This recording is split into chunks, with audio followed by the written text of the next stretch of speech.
Olá, meu nome é Guilherme Narciso dos Santos, sou aluno do terceiro ensino técnico em Administração Integrada ao Médio na ETEC Professor Odécio Luiz Vicente. Estou desenvolvendo um trabalho no Congresso de Iniciação Científica Júnior na Unify sobre o tema de habilidades socioemocionais na adolescência. Estou aqui com uma convidada, a psicóloga Bianca Dias Caldeira. Ela é formada na Unify em 2014 e desde então atua na área clínica e na política de assistência social. Ela também é palestrante e é minha convidada na entrevista de hoje. Olá, muito obrigado pela sua participação. E agora ela vai falar um pouco sobre habilidades socioemocionais, né? Pode falar. Boa tarde a todos. Primeiro eu gostaria de agradecer o convite, Gui, por ser um assunto de muita relevância, né? Então, como o Guilherme disse, eu sou psicóloga, né, desde 2014. Atuo na área clínica, na política de assistência social, ministro algumas palestras e fiz minha especialização em psicologia da saúde. Então, desde então, a gente vem trabalhando com o público desde as crianças até os idosos. Sobre as habilidades socioemocionais, é importante a gente dizer que algumas pessoas acreditam que elas são habilidades que são inatas, ou seja, que já nascem com a gente, né? E na verdade não é bem assim. Então, as habilidades socioemocionais, elas são um conjunto de aptidões que a gente vai desenvolvendo ao longo da nossa vida, né? Então a gente vai desenvolvendo principalmente isso na infância, na adolescência, onde a gente está nessa construção da nossa personalidade. Como o nosso foco agora é a adolescência, né? Essa fase a gente está passando por várias transformações hormonais, corporais, sociais e emocionais. Então, como que essas habilidades socioemocionais se aplicam nessa fase da nossa vida? Que a gente está passando por muita mudança mesmo. Assim, por experiência é difícil, né? A gente está se adaptando a um novo mundo, assim, enorme, né? Então, como que se aplica nessa fase da nossa vida? Entendi. Então, assim, as habilidades socioemocionais, quando a gente chega na adolescência, a gente já tem que ter algumas coisas já adquiridas, né? Então, como nosso autoconhecimento, né? A gente entender como que a gente lida com as nossas emoções e como a gente lida com essas emoções em relação ao outro. Né? Então é importantíssimo você ter esse autoconhecimento e ter essa empatia, né, sobre o outro. Porque na adolescência ela é uma linha muito tênue, né? É cheia de escolhas, é cheia de coisas novas, de responsabilidades, né? Um turbilhão, como o Guilherme falou, de sentimentos. Então, assim, nesse momento até então, a gente está acostumado com os nossos pais, né? Sim. Que os pais de vocês decidam por vocês, né? Sim. Então, chega na adolescência, principalmente nesse momento de escolha profissional, por exemplo, você tem que decidir por você, né? Então, é uma responsabilidade muito grande. Então, a gente precisa contar com esse apoio, né, dos responsáveis, dos pais, e também numa rede de apoio, né? Então, amigos, na escola, né? Porque os meios onde a gente está inserido, onde a gente absorve mais conteúdo, onde a gente aprende, é no contexto familiar e no contexto educacional. Então, tanto a gente hoje trabalha, a gente tem a fala de que seria muito importante na grade curricular ter essa disciplina, né? Ter essa condição de desenvolver as habilidades socioemocionais. Porque a gente passa também bastante tempo na escola, com contato com outras pessoas, com professores, então seria de muita importância desenvolver também as habilidades na escola, né? Porque a gente precisa também se preocupar com o outro, como você se relaciona com o outro, a sua empatia, a sua responsabilidade em relação aos seus sentimentos, às suas emoções e o que difere do outro, né? Sim. Então a gente também tem sobre o bullying. O bullying também é um assunto muito pertinente, né? Então, assim, por que seria importante falar sobre o bullying em relação às habilidades socioemocionais? Porque se você conseguisse colocar no lugar do outro, ter essa empatia, né, a gente conseguiria diminuir muito essa questão do bullying. Então, eu fiz uma pesquisa de campo com jovens que estudam na ETEC Professor Odécio Luiz Vicente. Essa entrevista ela vai ser direcionada aos responsáveis desses jovens. E de acordo com as respostas deles, são vários problemas que os jovens enfrentam ao longo dessa fase. Nós somos multitarefados, temos que fazer curso, ser o melhor da escola, trabalhar, saber o que você vai querer na sua vida, saber mais de uma língua, que, né, hoje em dia o idioma, pelo menos o inglês, é essencial, né? Você fazer algum cursinho lá, técnico, sabe? A gente é muito multitarefado, né? E o que mais foi foco lá nas respostas desses jovens da ETEC foi esse aumento de responsabilidade que chega na escolha profissional da carreira e também a autoestima. É uma coisa que, assim, dificilmente você vai encontrar uma pessoa que tem uma autoestima boa assim na fase da adolescência hoje em dia, né? Tá sendo muito, assim, um assunto muito polêmico, né? E pertinente, né? Como ela falou, porque muitos jovens estão sofrendo por conta disso. Então, o que você poderia falar para os pais desses jovens, o que eles poderiam fazer, esses responsáveis, para ajudar esses jovens nessa fase que eles estão passando? Então, sobre, assim, os adolescentes, eles têm muitas demandas, né? Então, assim, são um turbilhão de pensamentos, de ideias, de sentimentos. Então, em relação, a gente vive num mundo onde a gente é muito cobrado, né? Então, a gente é cobrado por ter uma boa aparência, por fazer boas escolhas, ser um bom profissional, né? Então, nesse contexto, já é muito difícil para o adulto lidar com todas essas expectativas, essas cobranças inerentes à sociedade, né? Então, o adolescente, ele tem menos recursos para lidar com isso, porque ele está nessa construção de personalidade e desenvolvendo as habilidades socioemocionais ainda. Então, o importante é assim, os pais, os responsáveis, sempre ter muito diálogo com os filhos, entenderem o que eles pensam, o que eles sentem, por que eles sentem isso, e tá sempre conversando muito com os filhos e buscando, se necessário, uma ajuda profissional. Porque a gente entende muito que muitos jovens, normalmente, eles se calam, né? Eles não querem, eles ficam na deles, eles se recusam, ficam normalmente trancados no quarto, lidando com as próprias angústias e frustrações. Então é importante que o jovem, ele tenha esse estímulo de conversar, né? Que os pais, então, eles incentivem os filhos a falarem, né? Porque a gente precisa entender o que está acontecendo. Então, tipo, o que você pensa, o que você pensa em relação a você mesmo, né? Ao seu corpo, o que você pensa sobre o mundo, sobre o que te espera no futuro. É preciso deixar os jovens falarem sobre quais são as expectativas deles, para os pais poderem estar inferindo em relação a isso, né? Porque a criança, a gente consegue controlar de um jeito, consegue ter uma conversa, e os jovens, os adolescentes, é de um jeito bem diferente. Sim, a criança é ingênua, né? Exato. Então, só que também é difícil para os pais. Sim.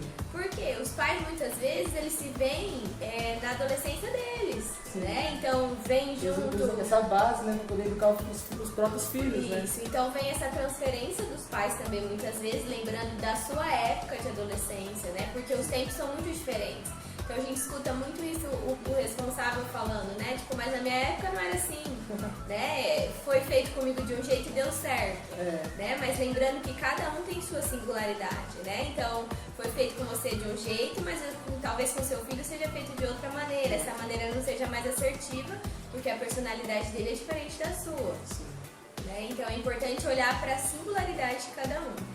Quanto à carreira profissional, né? Os jovens, nós tivemos uma palestra na ITEC sobre a escolha de carreira profissional, né, que a gente se pega no terceiro colegial, principalmente, a gente se pega no momento que você tem que decidir uma coisa para a sua vida toda. Exato. Mas exatamente assim, a gente define uma coisa para sempre, mas a gente pode ter um pouco mais de paciência, escolher com calma, ter um pensamento um pouco maior do que assim, pensa logo e escolhe, né? A gente pode ter um pensamento um pouco assim, mais planejado, né? Sim, com certeza. Tem que ser planejado, tem que pensar e tem que ter o auxílio dos responsáveis, porque é uma decisão muito difícil. Foi como eu disse anteriormente. Há um tempo atrás, você, por exemplo, estava acostumado que seus pais tomassem decisões para você, né? Então, hoje em dia, a decisão da sua carreira, né, a profissão que você vai escolher é uma decisão que ela é sua, mas ela tem que ter esse respaldo dos responsáveis, né? Então, assim, é muito importante essa troca entre a família, né? E você planejar isso, entender qual é essa profissão que você tem uma afinidade, como essa profissão ela é desenvolvida, quais são as áreas de atuação, né? E quais são os caminhos que você vai ter que seguir até você chegar nessa profissão. Sim, tem muitos jovens que se pegam também naquela situação. Eu gosto muito disso. Aí o pai, nossa, mas eu amo ter um filho médico, por exemplo. Aí ele fica, mas agora tem que fazer medicina. Exatamente isso que eu falei sobre a transferência que os pais têm, né, em relação ao que eles gostariam de ter feito em relação aos filhos. Então é importante entender que o caminho de cada um foi trilhado, né? Os seus pais tiveram as suas escolhas, agora é o momento dos filhos terem as escolhas deles e cabe aos pais estar dando esse suporte, tudo dentro das possibilidades também, né? Sim. De cada um, de cada família. Então, de acordo com alguns dados da Organização Mundial da Saúde, os casos de ansiedade e depressão entre os jovens estão aumentando a cada ano. O suicídio se tornou a segunda maior causa de mortes na adolescência. E também, a gente conseguiu provar de acordo com as respostas com aquela pesquisa que eu tinha feito.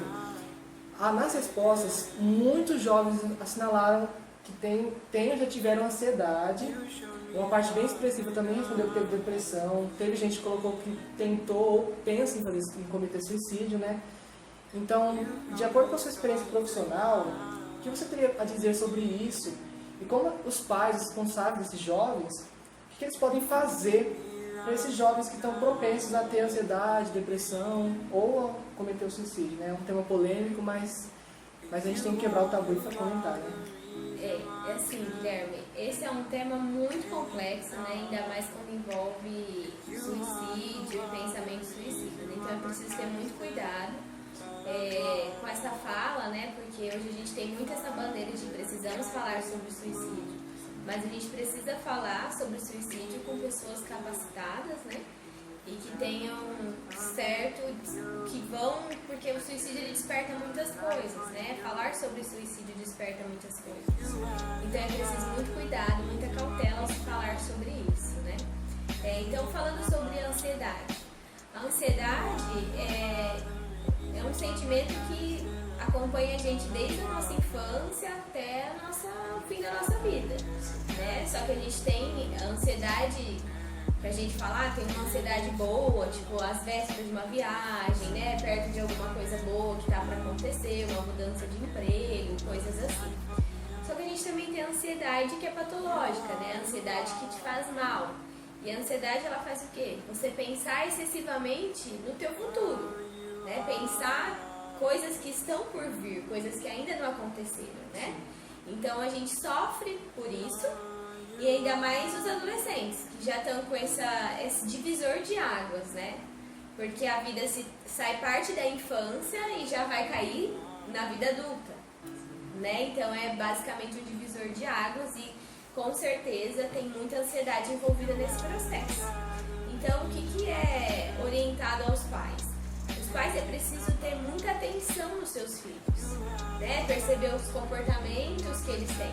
Então, se a gente consegue ter um bom diálogo, né, entre pais e filhos, desenvolvendo justamente as habilidades socioemocionais, que é o quê? Entender o que ele sente, né? E o que ele pode fazer para não estar mais sentindo aquilo. Então, às vezes o jovem, ele tem alguma situação que ele está vivenciando na escola, e em casa a maneira como ele tem de lidar com isso é ficando trancado dentro de casa. E muitas vezes para os pais, eles só pensam assim, é uma fase difícil, eu não tenho o que fazer, deixa ele lá quietinho na dele.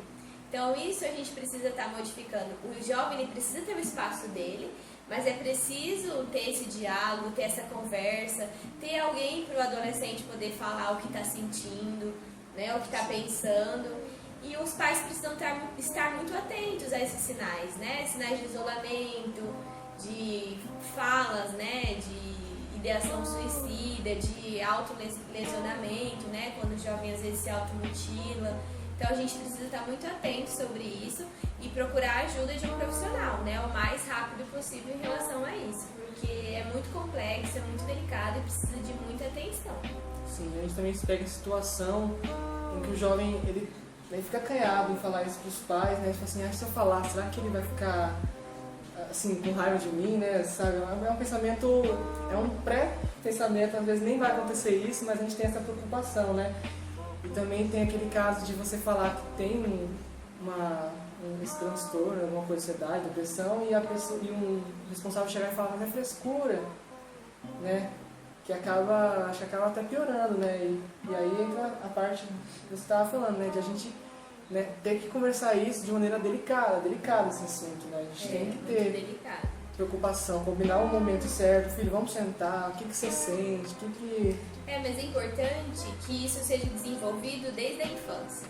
Porque se os pais eles não têm um bom relacionamento com seus filhos, nesse momento onde o jovem está passando por essa situação delicada, né, de emoções, de hormônios, de tanto estímulo, que é difícil para os pais conseguirem tentarem agora a proximidade com os filhos e conseguir nesse momento. Né? Então, por isso que eu bato sempre nessa tecla. Nós estamos inseridos desde a nossa infância, onde a gente está absorvendo muito. Né? A gente é um ser que a gente não tem nada, a gente não tem a personalidade da gente ainda não está definida. Então, é ao longo do tempo que ela vai sendo definida. Então, para você ser uma pessoa que consiga lidar com as suas emoções, depende muito da forma como você foi ensinado a lidar com essas emoções. Com qual importância foi trabalhado com você sobre os seus sentimentos, sobre como você tem que lidar com eles.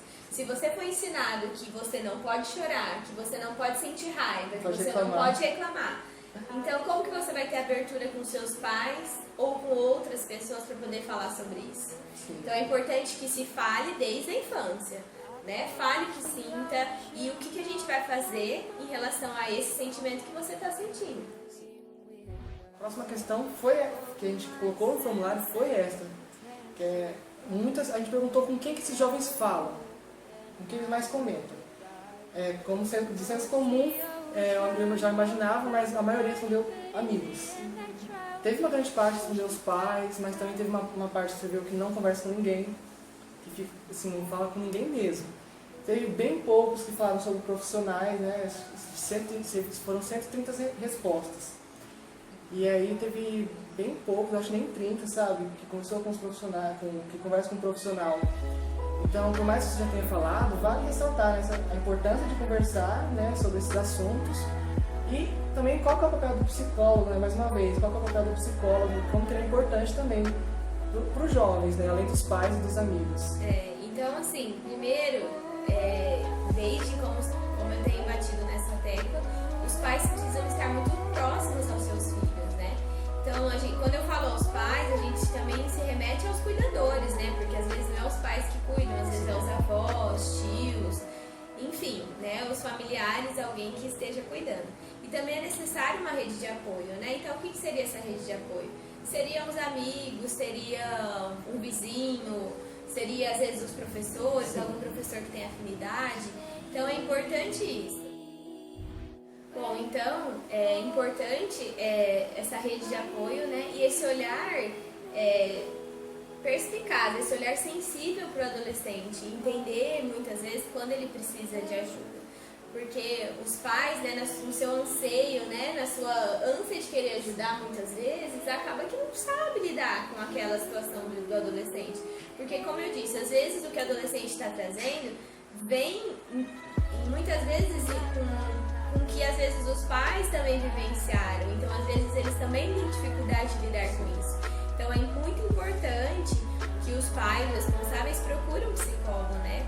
Inclusive, o psicólogo também faz esse trabalho de orientação profissional, né? Então, nesse caso, se essa é uma das coisas que o jovem às vezes está sentindo, essa pressão, não está entendendo às vezes o caminho que ele quer escolher, seria muito interessante, né, os pais procurassem um psicólogo para estar dando essa ajuda nesse momento muito importante.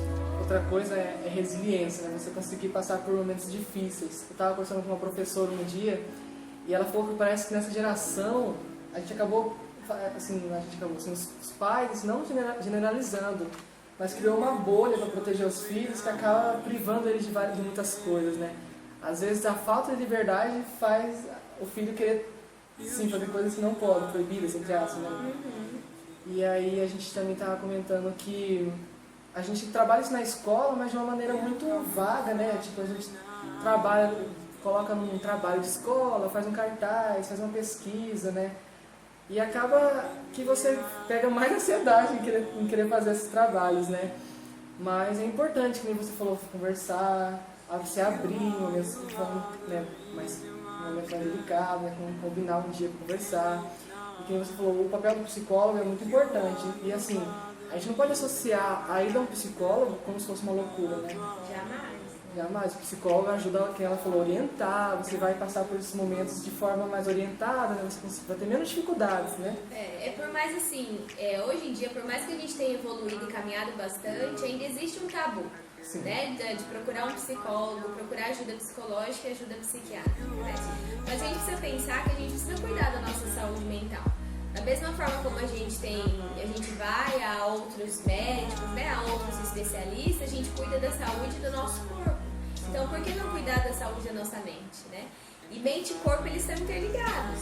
Então, se a gente não está bem psiquicamente falando, a gente também não vai estar bem com o nosso físico, né, com o nosso corpo. Por exemplo, afeta o outro, né? Um afeta o outro. A gente é um só, né? A gente é um ser biopsicossocial. Então, a gente não é só um ser biológico, né? Então, quando eu não estou bem comigo mesma, com os meus sentimentos, eu sinto dor de cabeça, eu posso sentir tontura, eu posso sentir fraqueza, eu posso sentir taquicardia, né? Eu posso sentir situações que eu posso achar que eu estou infartando. Normalmente pode ser, né? Dentre elas, de acordo com o grau de ansiedade, pode ter sido uma crise de ansiedade. Sim. Então, a gente precisa cuidar muito dessa conexão corpo e mente. Como a gente viu, nós desenvolvemos as habilidades socioemocionais durante a vida toda. Porém, durante esse processo, nós acabamos nos preocupando muito mais com os nossos afazeres, com a nossa inteligência cognitiva, o nosso aprendizado. E a gente acaba esquecendo a nossa inteligência emocional, nosso eu interior, nossas relações. Por isso, você pode fazer uma relação entre essas duas inteligências pra gente? Então, é importante a gente colocar que as duas estão interligadas, né? Só que a gente entende que é focado mais nossa inteligência cognitiva, né? E a inteligência emocional ela é tão importante quanto, né? Porque a gente precisa entender, aprender a lidar com as nossas emoções, né? Então ela pode atrapalhar a gente em diversos momentos da nossa vida. Por exemplo, se a gente não desenvolver nossas habilidades socioemocionais, nossa inteligência, né, emocional, a gente pode se prejudicar na nossa inteligência cognitiva. Por exemplo, falando no contexto educacional, né? Muitas vezes durante a aula, aquele adolescente ele tem insegurança, ele não consegue se colocar dentro daquele espaço, tirando as dúvidas dele, expondo para o professor que ele não entendeu aquele conteúdo. Isso pode estar prejudicando ele no aprendizado e também na hora da avaliação. Também no momento da avaliação, às vezes o adolescente ele está preparado, né? Ele se preparou cognitivamente falando, né? Ele estudou, ele se dedicou, mas na hora da prova ele fica tão ansioso, aquele nível de ansiedade atrapalha tanto ele que ele não consegue... Muito tenso o momento de vestibular, de avaliação. Exatamente, né? Então ele não consegue se dedicar. Então isso se estende também aos vestibulares. Sim. Né? A época de vestibular, acho que para os jovens é uma das épocas mais assim, importantes da nossa vida nessa fase, né? Porque a gente acaba se preocupando o que eu vou fazer, meu Deus, em relação à carreira profissional. Mas também tem aquela questão, meu Deus, eu vou ter que estudar, tenho que correr atrás das coisas. Aí uma vez o filho tá mexendo no celular porque não tá... Assim, muitas vezes, quando a pessoa quando ela tá psicologicamente não acabada, mas cansada, abalado, ela acaba não tem como estudar com o psicológico abalado, né? Aquilo lá não vai adentrar na sua cabeça, não vai conseguir estudar da maneira correta. Por isso que, como ela disse, interligar essa inteligência emocional com a cognitiva. Não é só você estudar.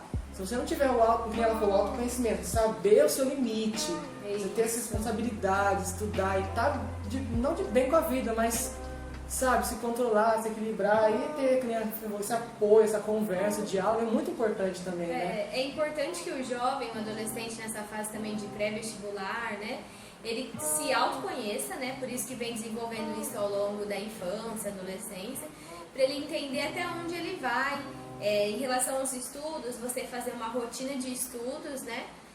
Entender que você produz diante de 1 hora de estudo, você estuda 1 hora, para 10, 15 minutos, para poder dar uma relaxada, senão você não absorve, né, os conteúdos e tal. Então, precisa se entender, se conhecer. Porque para você o que é bom, às vezes para outro adolescente, outro jovem, ele não é da mesma forma. Então, sempre lembrar e respeitar a singularidade de cada um. E agora, para finalizar, a atual pandemia, né, esse isolamento social, não é que prejudicou, mas foi um momento difícil para muita gente, né? A gente ficar dentro de casa, não ter muito escapatório, e assim, principalmente no Brasil, o contato é muito essencial, né? Você conversar, chegar num lugar, abraçar as pessoas, né? Parece que é uma coisa mais afetiva, ajuda também, né? Só que o que você, para finalizar, assim, qual a mensagem que você quer deixar para ajudar principalmente nessa pandemia, para os pais que estão meio perdidos assim em relação a tudo que está acontecendo, ao trabalho, aos filhos, à situação sempre financeira, seja na saúde, psicológica, física, né? E também lidar com os filhos também, né? Que é o que a gente está tratando nesse trabalho. É assim, o contato com o outro, ele é muito importante, né? Muito importante, inclusive, para a gente desenvolver nossas habilidades socioemocionais, né? Sim. O contato com o outro, né? Então, assim, nesse momento de isolamento, ele traz para nós uma situação totalmente nova, né? Onde a gente tem que se adaptar a esse novo normal, né? Então, isso a gente tem que entender assim, reconhecer como está nosso sentimento em relação a isso. Então, a vocês jovens, como vocês se sentiram em relação ao isolamento? Como foi sentido estar longe das pessoas, de ter esse contato próximo que vocês tinham? Né? Porque ia para a escola todos os dias, né? Passava grande parte do dia junto com o pessoal da escola, com os amigos, né? Com os colegas, com os professores. Convívio social, né? E o convívio social é muito importante para a nossa saúde mental. Então, a ideia é sempre o quê? Pensar assim, eu estou pensando, como eu estou me sentindo em relação ao que eu estou pensando e o que eu posso fazer para me sentir melhor. Então, por exemplo, se você sente muita falta do seu convívio social, que aconteceu agora, que acometeu muitas pessoas durante esse isolamento, né, durante a pandemia, como eu posso fazer para amenizar diante das possibilidades? Né? Então, você sente falta de um contato? Muita gente está sentindo assim. Então, como você pode fazer para amenizar essa falta que você tem no convívio do contato social? Né? Então, você pode estar conversando através das redes sociais, né? Fazendo ligações de videochamada. Jogando também, né? Para distrair um pouco, né? Tentando se aproximar das pessoas que você tinha contato, dentre as possibilidades, né? Sim. Porque estar junto nesse momento, como a gente fazia antes, não é possível. Infelizmente, né? Mas a gente precisa entender que é uma fase, né? Fase que vai passar, né? Em breve, se Deus quiser. Então a gente precisa pensar nisso. Então a gente precisa entender que a gente passa por várias fases que são ruins na nossa vida. Sim, e a gente tem que entender que essas fases não são eternas, assim, elas passam, sim, elas terminam. E que elas também influenciam para você mesmo melhorar, né? Exatamente, é uma evolução. Sim. A gente conseguir pensar assim, quando a gente passar por algo difícil, a gente tentar entender o que isso está querendo me dizer, o que eu posso aprender em relação a essa crise, em relação a essa situação que está me deixando mal. Porque aí a gente consegue, né, evoluir, né, e se fortalecer cada vez mais. E essa é a nossa capacidade de resiliência, né? Que a resiliência é o quê? Você passar por situações difíceis, né? Mas você conseguir voltar, superar essa situação, mas voltar, que eu digo assim, você volta mas você não volta mais ao que você era, mas você volta mais fortalecido. Evoluído, né? Porque você aprendeu também, você consegue tirar uma lição daquela situação difícil que você passou. Sim. Então a gente olhar nessa fase de isolamento, de pandemia, o que a gente pode aprender com isso? Porque muitas vezes a gente não dá valor, por exemplo, no nosso convívio, né, com as outras pessoas. E o isolamento trouxe muito isso, que é importante, que o contato social é muito importante para a nossa saúde mental também. Então entender quais são as nossas importâncias, nossas prioridades, o que a gente dá valor, que às vezes fica encoberto, né, com a correria do dia a dia, e tentar melhorar cada dia no que é possível. Sim, é uma coisa assim que diariamente você evolui, né? Sim, com certeza. Como ela falou, a gente tem que entender, né, que essas fases vão passar, que a gente vai evoluir mais uma vez. E assim lidar com a vida, né? Não infelizmente, né? Felizmente, a gente tem que enxergar uma parte não, a gente tem que enxergar positivo, né? A gente entende que a vida da gente, elas são fases, né? Sim. Então elas são altos e baixos, né? Então eu costumo dizer assim, a vida, elas são altos e baixos sempre. O dia que ela estiver estática é porque a gente parou de viver. Sim. Né? Então isso que é importante, a gente entender que um dia a gente não tá bem, mas no outro a gente vai estar. Então, gente, para finalizar, gostaria de agradecer demais a sua participação. Foi uma entrevista ótima, tá bom? Muito obrigado de verdade. Foi uma contribuição enorme para os pais, para os responsáveis, que eu acho que, se Deus quiser, vai ser passado também para os filhos e a gente sempre procura melhorar, né? Sim, claro. E aí a gente entra com a questão da escola, né? Além do contexto familiar, que é o que está mais próximo, né, desses jovens, o contexto escolar, educacional. Isso. A escola também contribui. Muito. E aí, essa entrevista fica aqui para vocês, tá, gente? Muito obrigada, tá bom? Muito obrigada pela oportunidade. Espero que essa mensagem chegue até as casas de vocês, né? E que sirva para amenizar ou confortar e aprender algumas coisinhas também. Estou à disposição, tá? No que vocês precisarem. Muito obrigada. Tchau!